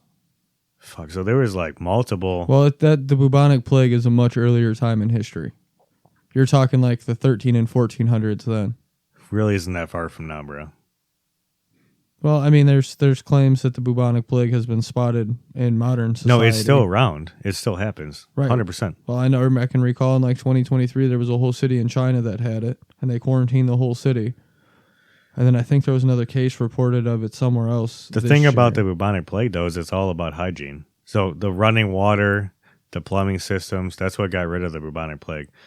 Well, there's also a theory that it had to do with contamination in a food supply. See, mostly I heard... Well, okay, that's fair for some kind of bacterial contamination on a food supply that made everybody sick. That's how COVID was. It was a fucking bat. Or some animal, a bat. There's the theory of the wet market. There's the theory that it was lab and it got out from a lab. Oh, it's from the lab for sure, but it had to stick to something, is I guess where my point is with that. Or they had to blame it on something, and it was airborne. Ooh, see, folks, here we go. 6 feet apart, stay away. Yeah, boy. Yeah, it's airborne. I love it, though. I love it. So if it got out and it was airborne, it wouldn't be the first lab leak in history. It's happened in Georgia. It's happened in California, here in the States. You're talking about Plum Island in New York. Let's go back for everybody on the market here. Listen to us. Georgia, the country, correct? No, Georgia, the state. What? Yeah, like the Atlanta CDC facility has had one of the biggest lab leaks in history, dude, where a bunch of people got sick. Same thing with Plum Island in New York. Oh, good old Montauk Plum Island in project. New York had like a live anthrax leak, dude. Yeah, which one was the one that the anthrax shit was crazy back in the day? You remember that as a kid? We lived through that, bro. Like we were around during that time. That was post 9/11 where all the politicians were getting mailed it and shit? No, it was before. Was it before? It was pre 9/11. I thought it was post. No, bro, we were children. Well, we were children when 9/11 happened. I was in 3rd grade. I mean, same, but yo, you remember that? We got called out of school. No, I was in school. I watched it happen. They didn't give you a half day? They gave our parents the option to come pick us up, but I did not have that option. My parents came and grabbed my ass, and I remember going back home. This is so sidestepping, but yeah, we went back home, and I watched those supposed planes hit the Twin Towers like 100,000 times. Do you see the thing coming out that it was all CGI? That what was on the news played with CGI, and it shows they've the said plane, that before, though. But it shows the plane like glitching into the side of the building and the explosion happening off time. You know, my problem is with those, and it's not that I even think that things happen the way they said they did, but Building 7. I know, it's always my thing. It's like, yeah, when people say you don't think, okay, yeah, okay, we'll go, okay, here we go. You know, sorry, but not sorry, boss, but you're wrong. We'll just start with that. Inside job. Definitely inside job, for sure. Because listen, yeah, okay, you can argue with me that a plane took out the Twin Towers and like, yeah, how big it was compared to like the small little plane we've talked about like 5 episodes ago hitting the Empire State Building. Okay, that's fair. But as my partner in crime here alluded to, what'd you say it was again? Building 7? Yeah. Yeah, what happened to Building 7? I didn't see the third plane crash there. And also, I'm no expert, but I've actually seen a couple buildings come down with live demolitions in my life. And they come down exactly the same way. That was 100% a controlled demolition. Like, there's no way you can tell me... Okay, so... You're going to tell me, like, even when we bombed Hiroshima or something, all the buildings came down the same way? Because they were the same not age if you buildings. look at the footage. Definitely not. Well, and Japanese building structure is slightly different from ours, but they I'll be real. Come down That's an way. exaggeration. That's a high exaggeration. When I look at, if you look at any casino demolition in modern history, it's the all the Flamingo same. Just went down in Vegas not it's too all long the same. ago. It all fucking collapses in on itself. In and on down itself. It and doesn't boom, go boom, sideways. Boom, boom, down. Like if it was gonna blow up and crash sideways, like that plane would have had a fucking. That's the other thing, bro. Actually, now we're even talking about this now. Do you remember the building shaking when that plane hit? Because I watched that fucking news. I don't remember it swaying back and forth in the video. That shit. Which you think it would with the kinetic force of an airliner. Yeah, you're going to tell me. It's even like he said, where it's just like, well, there's a difference. It was a 747 full of fuel. It's like, okay, well then. Where's the kinetic energy transfer? Where was the shake and all this shit? Like you, and it's not that I don't think a plane hit them per se, but I think there was more to it, because if a building that was 50 years prior could handle that from even a smaller plane, and it didn't even get fucking swayed or it broke a couple floors, you're gonna tell me a whole ass giant fucking steel beamed made for destruction building is just gonna collapse on itself? So my thing, there was no sign of any plane wreckage found at ground zero on the bottom end when it was all at the bottom. Yeah, I mean, people did die, though. People died. Lots of people died, and it's a tragedy. There was no plane wreckage found at ground zero when the ends. Building 7 doesn't make sense. Jet fuel in a plane crashing, in theory, after burning for a long time, mixing with other types of fuels, i.e. paper, cloth, things inside the building, could theoretically melt steel. I'll give it that and get it red hot. However, it's not going to cut steel at a perfect angle for a building to come down, which they found inside the building. That's where I have the problem. No, I mean, it happened so precise. I mean, the buildings didn't fall.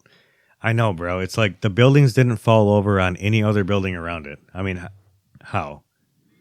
Controlled demolition. I mean, how fast were the planes going? They're going like fucking 300 miles an hour, right? 400, yeah, 500 miles an hour. Somewhere 300 something. Yeah, so if I could drive my car 300 miles an hour and I smacked into something else, bro, something's breaking, bro. Like some shit's getting fucked up and moving.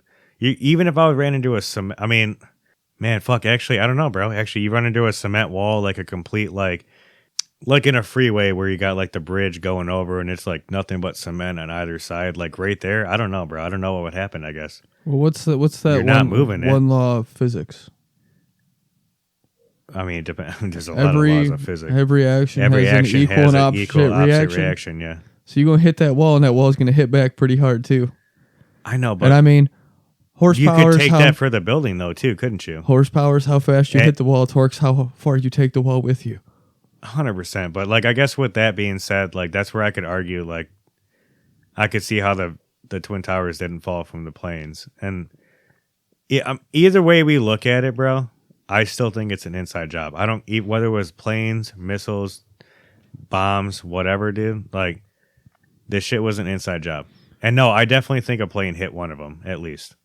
I definitely 100% think that because everybody on the ground saw that shit. People saw that shit on the side, everything. It definitely happened, but that plane could have been filled with explosives. That plane could have hit the certain floor that had the explosive on. You know what I'm saying? Like there's so many scenarios that can go along with that. But the guy took out the insurance like 2 days, a week prior to this happening and didn't show up to work the day it happened. And he always shows up to work. Multiple people with actual fucking money. Not like, oh, fucking millionaire. No, I'm talking motherfuckers with that fuck you, kill motherfuckers kind of money and never get caught for it kind of money. I'm glad you brought this up. I'm glad I did too. You brought this guy up. We're going to shoot our second breaks. We're at about an hour and a half in now. Jesus we got a little bit more coming back. Hold that thought about what Nick just said. And on the second half of this, we're going to come back and conclude. And I'm going to blow Nick's mind right after this break. All right, listen up. If you're tired of energy drinks that taste like melted popsicles and give you a heart rate of 190, we found a better option. We've partnered with W Energy. W is a clean energy drink formula. No sugar, no crash, no jitters. It's got the focus blend, the smooth energy, and it doesn't leave you feeling like you just licked a battery. Whether you're gaming, grinding at work, hitting the gym, or editing a podcast at midnight, whatever your vice is, W keeps you locked in without trying your nervous system. Head to w.gg, that's DUBBY.GG. Use code BBN at checkout and get 10% off your order. And here's the important part. Every single purchase using our code helps fund this show. It keeps us on air, keeps the mics hot, keeps Nick saying wild things and me cleaning it up in the post. So if you're going to grab an energy drink anyway, support the show while you're at it. DUBBY.GG with code BBN at checkout for 10% off your order. Now let's get back to it. All right, so we're back from this break. Gotta love our sponsors. Give them a huge shout out every time. Great to have them on board. So we were talking about the owner of the Twin Towers at the time, a.k.a. Larry Silverstein, brother. The New York City real estate billionaire. Goddamn Steens, bro. Founder of Silverstein Properties. And he built his career owning and developing large office buildings in Manhattan. Is that why they changed the Berenstein Bears? Do you remember that? Remember the Mandela conversation From Steen to Stain?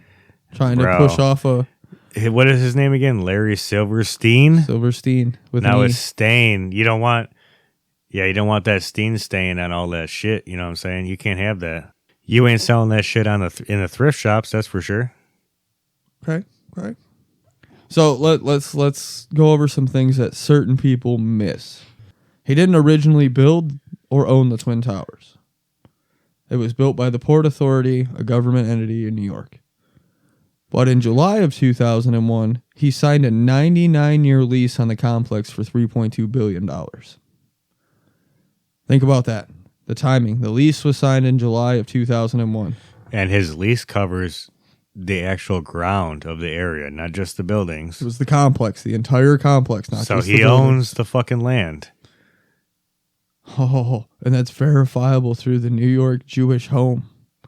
That's Jewish Home. That's the website, bro. My God, bro. Let's go deeper. Let's go. So the lease was signed in July of 2001.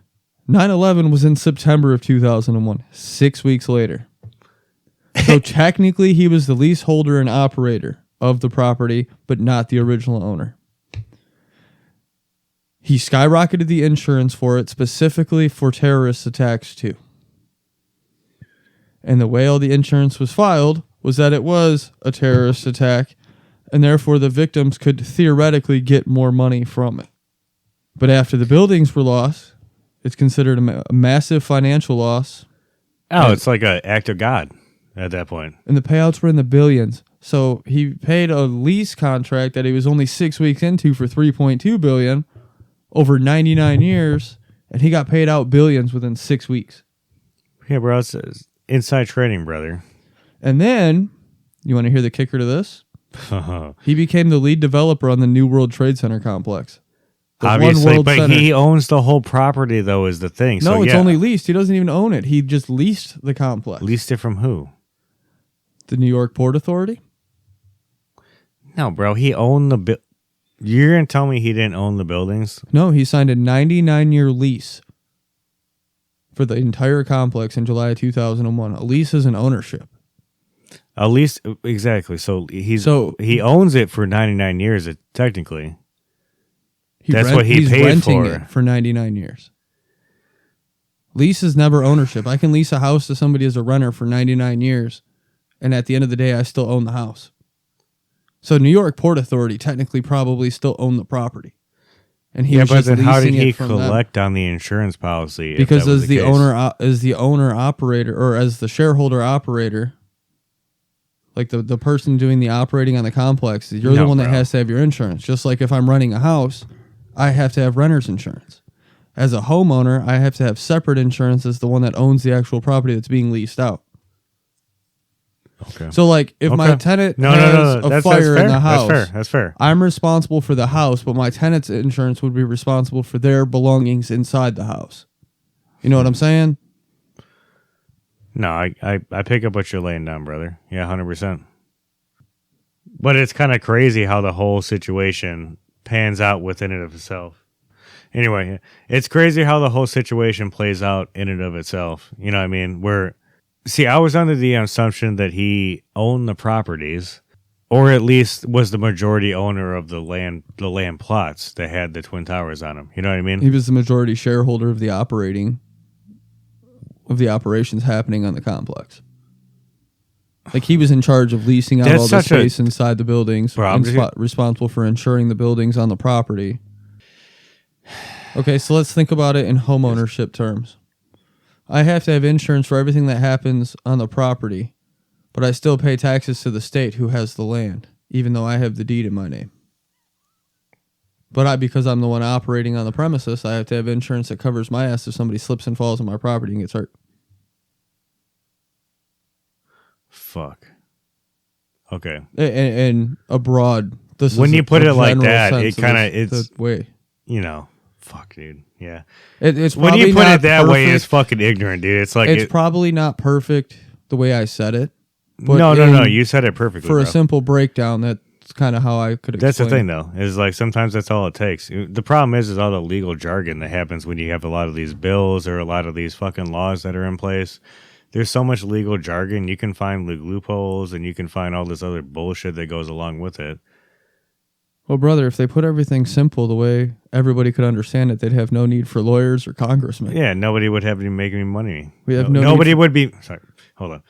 Yeah, dude, nobody would be making any money at all. Yeah, we'd have no need for lawyers or for politicians, flat out. Not at all, bro. I mean, most of the politicians are only there because of... What? Say it with me. Corporations. That makes sense. I mean, because nobody well, you got to think about it. Did Thomas Jefferson get paid to be a fucking congressman? Did Benjamin Franklin get paid for that? Well, I'm sorry. He was inside trading. He's like Pelosi. But like, I wonder George how Washington, many backdoor deals were happening for Congress people back then. Not as much as now. There had to have been some kind of lobbying going on for some. Yeah, I mean, okay, so like, let's be real as human beings, though. Like, that shit's gonna happen regardless. I mean, you're gonna tell me, and I'll give you my opinion after this, but you're gonna tell me if you had that kind of power, you're not gonna take advantage of it in some way, shape, or form. Well, that's human nature. Exactly. It's human nature. You're incentivized. So we'll go to my point too, because I agree with you, and I would do the same thing. Like, why the fuck wouldn't you, bro? Like, you take your shit, dude. Like, you're in charge. Get your shit, bro. Like, that's what happens. Like, you know what I mean? You work for that shit, you get that shit. The problem is when it gets taken advantage of to the point where it's like detrimental to everybody else around you. Like, literally, like, that's why Pelosi's made fun of so much is just. Well, that's the lab rat theory. You keep doing the same thing over and over again with two results. Either you get shocked at the end or you get the cheese. You're going to keep going and get all the cheese you want. Yeah, if you get the cheese, you get the fucking cheese, bro. And you and I get shocked on this shit, bro. Like, me this year, I've been busting my ass. And then I got my car breaks down like 6 fucking times in 1 year. And I've never had a car in my entire life that does that. Yeah, I feel like I'm getting that shock therapy, bro. It's just like, no, you're an idiot. You're not going to ever be rich. So, like, get over your shit. Keep working hard for nothing. That's what you got to do. So, speaking about chasing the cheese and how human nature says, I got rewarded for this, so let's do it again. In 2020, this Silverstein fucker bought the U.S. Bank Tower in Los Angeles for like $430 million. And then he placed the fucking terrorist insurance on it, bro. You got to think it's 73 stories. It's 1,000 feet tall. It's one of LA's like most prominent skyscrapers. Now it's owned by the same properties company that own the Twin Towers. And to amplify that, the same company that owned the Twin Towers, within months or less of the actual 9/11 bombing happening. So if you're inside trading, bro, you know what I'm saying? Like, what else would you call it? Inside fucking there's trading, people bro. that say that he didn't have knowledge of the attacks beforehand. Get the fuck out of here. Doesn't he look like the security was pulled out of the building in the week before, and he didn't show up for work that morning. He coincidentally, for the first time ever, took his kid to school in the morning. First time ever. Yeah, I mean, I don't even want to say what I want to say about it because I don't need to get fucking Charlie Kirked up in here, but shit's a little weird, brother. You know what I mean? Shit gets a little fucking wonky in this fragile world we have. That's for sure. The same guy. I don't mean to amplify the violence, but like, holy shit. Like, you got to follow the money, bro. You got to follow the goddamn money. Where's the money leading to you? I'm not going to say it, but it went back to somebody. And, you know, we keep ending up in the same position. Everything's a fucking false flag. Everything's a fucking, you know, this is why we have to do this for no goddamn reason. Or else something else will happen. You know, that's because weren't we talking about the problems over in the Middle East before 9/11 happened? And then 9/11 happened and everybody was unified on this shit. It's what did Ronald Reagan say back in the day? I feel like the only way that everybody on the planet's going to come together is if an extraterrestrial threat happened on this planet and everybody's going to come together. You know? Like, and then every president since then has talked about the goddamn aliens, bro. Look at every big civilization through history. The Romans were constantly warning their people about outside threats. The Greeks, the same thing. The Italians, the same thing. The Mongols, the same thing. It was always an outside threat to their society. Why? To keep the people united. Look at empires, even Great Britain, in conquering the huge section of lands and territories that Great Britain had. They kept telling their people there was an outside threat to keep them unified. It's the easiest way to keep a population unified. 100%. So this 9/11 thing, I don't really believe in coincidences anymore. I see too many patterns. But the same guy who leased the Twin Towers coincidences happen, but weeks before 9/11 now everything's not a coincidence. That's for goddamn sure. Sometimes, yeah, but no. I'm sorry, I didn't mean to interrupt you, but yes, you did. Quit lying to the people, you rude motherfucker. I just wanted to state my point. Bitch. Didn't talk, motherfucker. Let's go. I was trying. You interrupted me. Oh my god. Or you want a cup for those tears? Yeah, I do actually. Some cheese to go with it, please. But the same guy that owns the Twin Towers now owns the biggest skyscrapers in LA. And you don't think that's weird? Like, oh, I find it completely weird. And he bought terrorist insurance on both of them. And now it makes sense, but like when he got the Twin Towers, like, nah, not really. I'm just Who saying, else knew about the Middle East conflict script besides Israel? Everybody. What? Everybody's seen this shit coming. This was 2001? This was no surprise. Everybody's seen this shit coming. In 2001, or are you talking about now? Now, yeah, not at all. I mean, dude literally said, I'm going to bomb the fuck out of them if they don't do what I said. And they didn't do what he said. 2001 was a false flag. 100%, bro. That's how we George Bush was just doing his daddy's job. And I mean, 25 years later, it wouldn't surprise me if we had another false flag event coming here soon. So do you think if all the presidents are supposedly related, right? Does Trump fall into that category? Is he's different? Because I don't know. But I mean, they supposedly are all related to a specific king in England. I haven't heard about Trump, though. I don't even like Trump. Like, he sounds so retarded nowadays, it pisses me off. I mean, like, how much do you believe into the conspiracy theory about the Baron Trump book? A lot. That, he's a time traveler. I mean, that's my problem, is I'm biased to it. His great uncle was part of the FBI investigation. They got Tesla's work and shit. Got all that work. Yeah, I'm biased to this. It's still under lock and key. Sounds like you are, too. That's not a conspiracy. That is factual. That is 100%. in history written that his uncle was part of that. The books aren't. The Baron Trump book is where the conspiracy theory comes in. Exactly. I guess that's what I'm trying to state is more so is like that is. But I mean, if that's the case, there's got to be some kind of royal bloodline relation, right? Bro, you already know I agree with this. I mean, how you're going to tell me after fucking thousands of years, people are just going to, no, we're not doing it by blood anymore. And yet we got like multiple reiterations of presidents. Like multiple Roosevelts, multiple Bushes. I guess I can't say multiple Clintons, but it almost happened like that. They're working on it. There's just no way, bro. Chelsea's still around. You never know. Oh, my God. Yeah, fuck. I mean... Whatever happened to Sarah Palin and her daughter? Yeah, dude, she's gone. They kind of just like fell off the map after a little bit. They're gone. They're back on the streets. They were in media for a while. Yeah, they're back on the streets, bro. Anyway, yeah, so... What do you mean, never mind? What else you got for us? I lost track when we started talking about Sarah Palin and shit. Yeah, the whole fucking, like, the role I was running on just fucking, like, kind of fell off right there, to be honest with you. So, I mean, I don't know. But if I was writing a movie script and trying to get a laugh out of people, this is the pathway I think I'd go down with it. Same dude doing the same thing over again 2 decades later. Sounds like a bad sitcom to me. Which dude we talking about? Larry Silverstein. Oh, yeah, 100%. I mean, I could also talk about Obi-Wan Kenobi.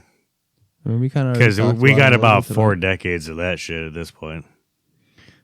Five. I mean, right? Iran's been weeks away from for like 50 years, bro. 50 like years. Jesus Christ.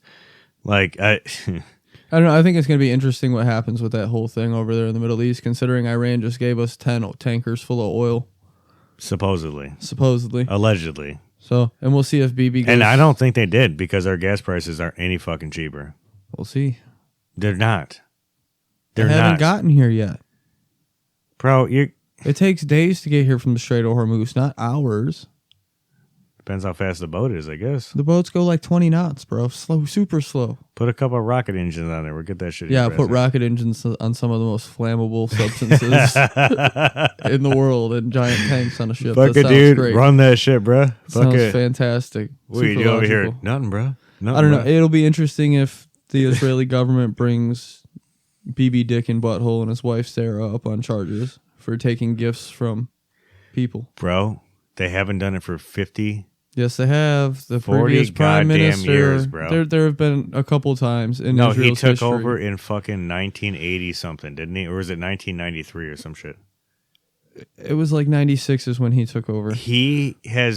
They've talked about trying to do that for fucking forever now, bro. Well, he's going through hearings and investigations now. I've seen some of it earlier this week. He did before, bro. Well, we'll see what happens. Nothing's gonna... We'll see. Listen, he said he's going to bomb Iran if we don't do it for him, and we went and did it for him. Like, he said they were going in whether we wanted to or not, and we were going to get hit either way, so we could either join in on the first strike or wait to be hit and then come in. And as a leader, what am I going to do? I'm going to go in on that first strike instead of getting a black eye. Understandable, but it's only like because of Israel. I know. I agree. We got dragged into this over some bullshit. Look, that's like me. That's like us going to the bar, and I start picking a fight with somebody, and I start negging you to fucking come help me out with that shit, and you like You do. I say, listen, dude, like, I'm probably going to go to jail tonight. You going to help me or not?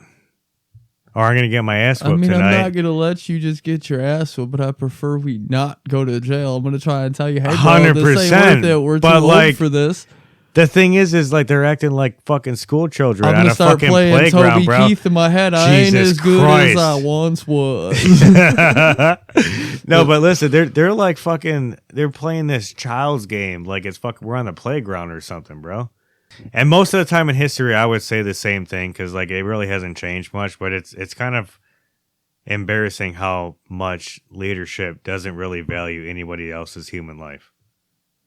Well, no, we're all pawns in a game. We're just numbers. We're just numbers. And let's be real. If they just raised the limit to join the army, bro, it's like 34 or some shit now. It's 42 now. 42 from 34. So like, yeah, you and I, we can join the army now. We're fucking get our asses whooped. No, they won't take me. Bullshit. I have pins in my shoulder. I'm flat-footed, and I'm the last. You know what they're going to tell you? We need you on the front line, sir. They wouldn't take me back then when I wanted to enlist. Dude, everybody gets an AK-47 now. I'm sorry. Everybody gets an M16 now. Everybody gets an M16. Here you go, bud. Here's a helmet, M16. Go out there. Good luck, brother. And I mean, don't get me wrong. The first time I see some paratroopers coming around, I'm going to be outside with mine, you know. Oh, dude. Biggest game of skeet shoot in my life. Yo, that's different, though. Here in the homeland, bro? Yeah, for sure, dude. We're going to be sitting outside. We'll be fucking drinking beers and shooting motherfuckers out of the sky.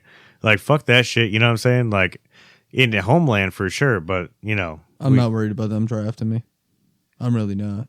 No, I'm not worried about getting drafted. But the fact that they're doing that, doesn't that raise some red flags to you, bro? Doesn't that tell you that some bigger shit's in the works? Because why would you open up a whole almost 10 years extra of men to fight in the war? Look at every conspiracy theory basically in history. What's the goal of the elite class? Depopulation. Bingo. So that's what I'm saying, though. But I'm literally like, I agree with that. I agree. I really do. But just the fact that they raised it at this specific time in world history tells you a lot of shit that's about to happen. And unfortunately, like, nobody wants World War III. But unfortunately, and I know we've been in this position a lot, but I really kind of have a bad feeling about where things are going right now. I mean, Israel's never tried this hard to do shit. Never. Not that I can think of in a long time. Not since we've been a puppet of them.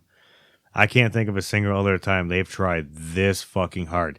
They're in Lebanon, Iran, fucking Gaza, Palestine. You know what I'm saying? Like Syria. And what? Syria. Yeah. Oh fuck yeah. So they're like literally the Greater Israel Project is coming to fruition, and this is like the biggest in history that's ever happened. And Trump is just, he's the first Jewish president. So we've basically been talking about this war since episode 1. It's basically been a topic since like 3 months solid, all year. Fuck, I mean, episode 8 had the fucking Ayatollah dancing song. No, and now we're on episode 12, and we're still over there, still fighting in the sandbox. Yeah, that fucking 2 weeks turned into fucking... It's almost like COVID, bro. It's actually just... Listen, it's just like COVID, bro, because, like, think about that. Yeah, we'll be down for, like, 2 weeks, and then, boom, another 2 weeks. All right, we're going to go another 3 months. I mean, he's got 60 days before he has to get congressional approval for extended, and, right now, who knows if they'd actually approve the extension or not. Well, hold on. When is the midterms? It's... August. Oh, we're getting it then. He's going to get it. Sorry, we'll see. No, it's just I know that that's what the thing is. It's you only have up to like 60 days. The thing is, the Republicans are still in charge, so all his lackeys are going to vote for that. In theory. And he has Democrats that are all... I mean, come on, dude. Like, the Democrats did the same thing, bro. Obama was up in this bitch, bro. He was all about this shit. I know. And the presidents have done this the Clintons, since the 70s. The Iran-Contra affair, when the Reagan, like, I mean, this is literally... This has been ongoing since the 70s. Yes. Even sooner, I would say. And ever since who was created? Let me just, everybody answer that in the comments. Ever since the end of the last big thing that happened almost 100 years ago. Yeah, but 80 years ago. Okay. So I love your of optimism. Like the draft thing, have you seen that in like the Great Britain and Germany and stuff like that? There's now going to be a problem because they're only allowed to draft nationals, and the influx of refugees and immigrants from the Middle East, they can't draft them because they're worried about their morality and where their loyalty lies. So they're sending off all the white people to die in a war under a draft, but not the incoming refugee population. So in theory, if this does go global to World War III, we're looking at a mass influx of white Christian people dying in this war, with an overtake of the Muslim and Islam population in Europe because they're not being drafted to go die. So Europe has now become a safe haven. You do understand to a population that doesn't assimilate with the culture from that country. Which country / religion on the planet preaches that? I know. So, but why are fighting age men running from it? Running from what? From what they preach. They want to go to war. They want this war, but now they're running to a safe haven that won't draft them to this war. Are you talking about Israel? No, I'm talking about the Islam countries. You don't have Israelis fleeing to Europe.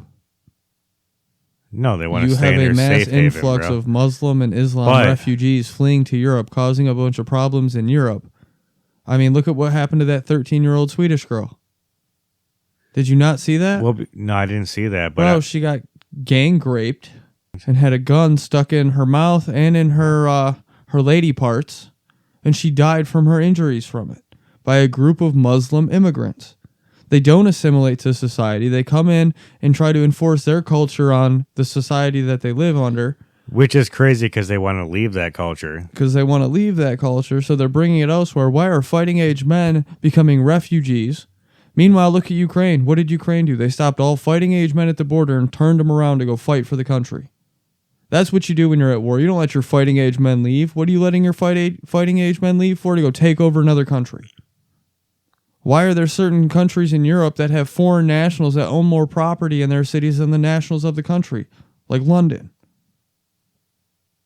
Oh, yeah. This is a major problem. And all these protests over in Europe are to get the refugees out. Meanwhile, over here, they're protesting to keep the refugees here and the illegals here. The shit just doesn't make sense anymore. Yeah, it's heavy, bro. It's heavy. The world's a fucked up place, man. And we're staring down the barrel of something that could be very, very dangerous to everybody. One world leader gets antsy and puts their finger on that red button and everything's fucked. I don't think anybody will actually do that, if I'm being honest. It depends, man. No, I don't think so. Because even if there is something left after the aftermath, everybody's going to know who started it.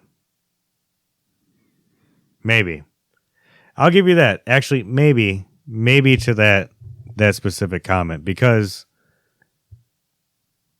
not everybody believes 9/11 was an inside job, but it just so happens that, it doesn't matter about 9/11. What's the next false flag?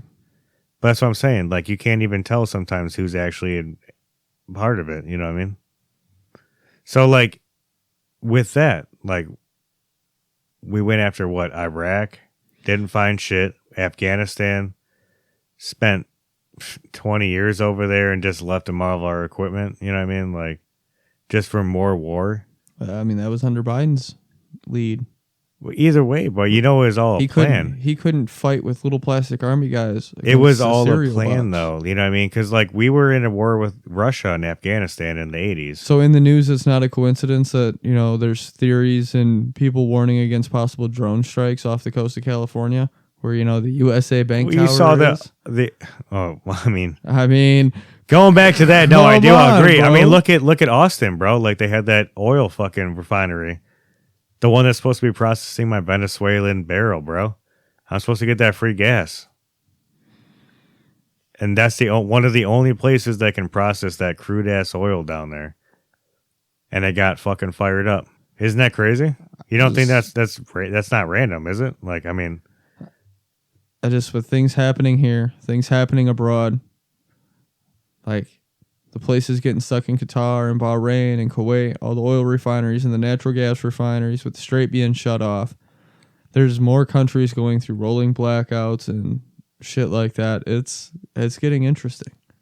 This has never happened before in recent history. If we were to get those rolling blackouts like that, we would everybody would freak the fuck out. Well, yeah, human civilization is 3 days away from shredding itself apart here in the States. 9 100%. meals, 3 days. And what are we even going to do? Because nobody knows how to do anything. Like, I've met so many people that won't even go kill a deer or something, like, and get their own shit. And it's like, bro, like, but you eat meat sometimes, right? I mean, like, you eat meat, right? Like, yeah, okay, then you understand how that's made, no? Or like you just think that's fucking like Fugazi, some fairy dust or something, just magic? Well, no, that's what I'm saying. Once the grocery store shelves are empty, people aren't going to know what the fuck to do. No, 100%. And so much product is going to be lost and damaged and unusable from people shredding it and fighting over it. You know, we got to go after. It's going to make it even more scarce. If it happens in the summer, we got to go to the fucking greenhouses, bro. Grab all the vegetable and fruit plants we can grab.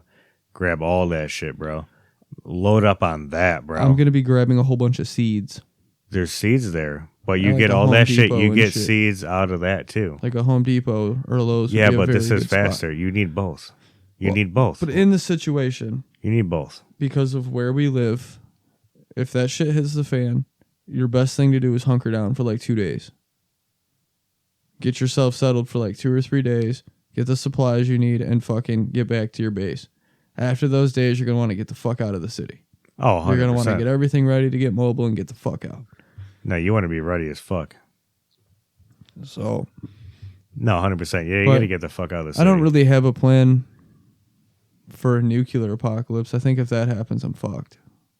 I think if that happens, a part of me is kind of like I have some prep work. Pretty much, but like, fuck it, bro. Like, I'm not trying to live through a radioactive fucking apocalypse. That's crazy, dude. Like, well, we can't come outside for fucking like 50 years, bro. Like, you have to be underground. Yeah, exactly. So you have to there's a whole list of shit you need, though. Yeah. Like, it's almost exhausting to even think about the amount of shit you would actually need to make that shit work. Like, you would have to have so much money. Like, if I was like Mark Zuckerberg or something, yeah. Well, he's got that compound on Hawaii, bro. Yeah, I was going to say, like, I bet that motherfucker's hiding out right now in that bunker. Yeah, I bet he's got fucking hydroponic shit down there, like a full-ass water recycling system, multiple water recycling systems. I bet he's got fucking the nutrients and shit he needs to grow the plants. I bet he's got the equipment to make, like, protein-based meats. He's probably got a meat 3D printer. Yeah, exactly. That lizard-ass motherfucker. All he's got a heating lamp and a nice little rock for him to crawl Well, it's like I told on. you, bro. That's why they want the fucking Earth to be warmer, bro. That's why they're melting the ice caps, is to get the fucking... They got to get the reptilian skins out, bro. They can't do it till that happens. Jesus Christ. See, anyway, I guess in a nuclear situation, your best bet is to go somewhere outside of a blast radius where a nuke hasn't hit. Pretty much out of the radiation. In the middle of butt fuck anywhere. Yeah, anywhere that's not populated. That's what I'm saying. Your best bet is just get the fuck out. And like chemical warfare, I'm kind of prepared. Like I got a gas mask and stuff, but shit only works for so long, though, bro. You know that. I mean, my canisters say they're good for a week at a time of constant use, and I have interchangeable canisters. But you're right. A week is not that long, and that doesn't protect my entire skin. That only protects my face. You know. Well, number one, a week is terrible, just to be honest with you. But no, 100%. Yeah, if you're only protecting your face, you would need the whole ass. Yeah, like a suit. Fucking radiation. And like I have a charcoal camo suit, which is supposed to help with that, but it's not a full radiation suit. No, I'm talking like full ass. I know you wouldn't use it at foil fucking radiation fucking suit. You're hoping to be out by day 3, but in the grand scheme of things, you might have to go back into areas traveling or trying to find supplies. And I don't know how good radioactive supplies are going to do you. I do know one thing with that, though. If a nuke goes off, within a certain mile radius around the blast zone, every microwave pizza, every chicken wing, every bagel bite, every toaster strudel Get the fuck out of here. To perfection. Get the fuck out of here. You think about it. You get a Walmart. You're gonna walk through. You're gonna get some radioactive poison and go get some fucking bagels, bro. On the radius of the nucleus of the ground zero of where everybody's dead in that blast radius. Right. They're probably vaporized. Oh my god, bro. But as you progressively go out from that, if you find a Walmart or a Costco or something in that blast radius that's perfect, it's not radioactive. It just happened to cook the food just enough to be cooked perfectly. Perfectly. It's not radioactive. It's just cooked to perfection. Okay, so what radius of the specific detonation point is going to be perfect? Probably like 30 to 40 miles. Jesus fucking Christ, bro. You want me to ask ChatGPT real quick? I pretty much had enough of your bullshit tonight. Let's ask ChatGPT. God damn it. Somebody save if a nuke was to go off, at what blast radius would microwave pizzas and other microwave food be cooked at a perfect temperature without being radioactive? So the thing is, if we're talking about a real nuclear explosion, there isn't some safe distance where food is nicely heated but still safe. The blast wave, heat, and radiation are all destructive. Anything close enough to be warmed would either burn or be contaminated. That's right, bro. It's a fun thought experiment, but in reality, you want to be very far away, like safe in your own kitchen with a working microwave. Yeah. So you don't want to be by a nuclear blast, is what you're saying. You just popped my whole bubble. Thanks for ruining my day. You're welcome. Hey, I'm sorry if I brought the mood down. Well, damn. It was fun to think about. Yeah, so that's what I'm saying, bro. Like, there's no way. That's like somebody in the Hiroshima blast that's sitting out fucking when they just got fucking shockwave to death, you know? And they're like, I'm good. And then they got their bodies burning alive because they got the radiation poison. So, yeah, go ahead. You get your Twinkies that are all radiated. Oh, say I get Twinkies. I got Twinkies. Those will survive a nuclear apocalypse for sure. But they won't, obviously, because you'll fucking die from the radiation to get there. Apparently. Jesus. So what do you think we're going to get first? A nuclear apocalypse or a zombie apocalypse? Or a civil war? Nuclear for sure. Unfortunately, bro, like I think nuclear starts. I think zombie is a side effect. And I think nuclear is the first option. And I think like zombies would be like a second option. Because if you think about it, when shit gets fucked up like that, somebody's getting mutated by the radiation. Like, you're going to tell me that nobody gets mutated? Like, look at all the superhero villain movies, videos, stories. Fucking, even the God myths, shit's radiated. Yeah, I kind of hope I get superpowers if shit hits the fan. Oh, 100%, bro. I want to fly, shoot some lightning. That's what superpowers you'd go with? It's some of them, yeah. Big ones, yeah. I kind of want to, like, having, like, you remember that video I showed you, the Judea power? Kind of want to have the Force. That'd be fun. I think the Force would be sweet. 100%. So, all right, guys, we're at the 2-hour marker. This is now officially our longest podcast. No, we were having a good time tonight since we missed last week. So here we are, folks. You guys are going to have to... Yeah. Got an earful tonight. So yeah, if we do go into a nuclear apocalypse, do you hope we get zombies or do you hope we get superpowers? Listen, one or the other. We can't have zombies and a nuclear apocalypse. I'm asking for one or the other. Why not? You're telling me radiation can burn your skin and alter your DNA to the point where you're I do feel that way, but could you imagine having to live through a fucking nuclear apocalypse and then have to deal with zombies afterwards? So you got to watch where you're going, watch what you're eating, watch where you're at, listen around for zombies. Could you imagine the amount of stress? Go big or go home, and hopefully the aliens show up in between. You think the aliens are going to come when it's fucking radiated everywhere and there's like zombies? I think they're going to come to try to stop it, but lead to nukes going off. What if they caused it? Maybe they do cause it. The Anunnaki are supposedly like the gods. And they were aliens. So, like, I don't know. Buddy, I was trying to sign off, not continue the conversation. Fair enough. Hi, yeah, so we'll end it out of that then. That was about it for the night, huh? Well, that's what I was saying with the 2 hour mark. You started talking about the goddamn... You went... I was trying to leave off with the question that I always do. All right, lead off with that question, bro. I already did. Then we're deleting all this shit. Correct. You're a fucking cocksucker, bro. Don't hit the button. Hey, no. So with that, folks, we're going to sign off. I'm Kyle. This is Nick. Stay curious. Stay skeptical.